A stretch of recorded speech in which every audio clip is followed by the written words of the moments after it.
when we look at history and innovation and before already that kind of shifted everything, like the printing press, electricity, the internet, this shifts the way how things are done. There was a point in time where 80% of the working force was farmers.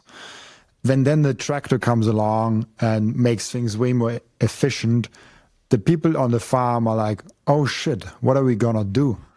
What are we gonna work in the future? So with every invention, there is a big shift, a big change coming. And there are people that like change, that drive on change. Those are the innovators, the pioneers, the early adopters. That's basically us, everyone that is watching and listening here, because you are really early to that one. And then there are also the critical people. And with every new innovation, every new company, with everything that is coming up new, this thing has to prove itself way more than the incumbent system. For example, Bitcoin has to always make everything perfect. It has to be also perfect on the, let's say, quantum computing resistance. Has anyone ever thought about if their bank account is quantum computer resistant? Like, nobody questions that, but the same guy that has 100% in his bank account of his financial energy asked that, oh, but when quantum computers come along, Bitcoin will be doomed. Yeah, like you have 100% in a bank account that someone could easily hack. I come from IT security. Those banks are not safe at all. So it's always the informed versus the uninformed. Those who are informed have a need to know. Those who are actually did the proof of work to dig into Bitcoin have an extreme advantage over those who don't do the hard work in digging into Bitcoin. I don't know about you, but it took me a long time to get over the thing that Bitcoin is not a scam.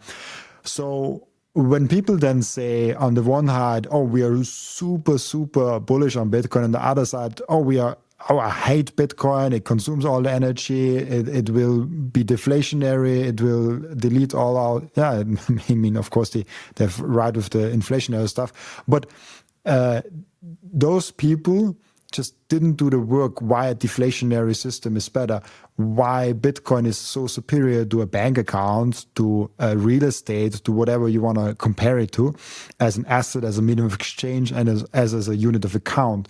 So the shift or the imbalance between the ones that get it and the ones who don't get it is because it is changing so much in society. It will have such a huge impact on how we, like, Bitcoin is money, and money is literally in everything we do. That there isn't a day where I don't do anything with money.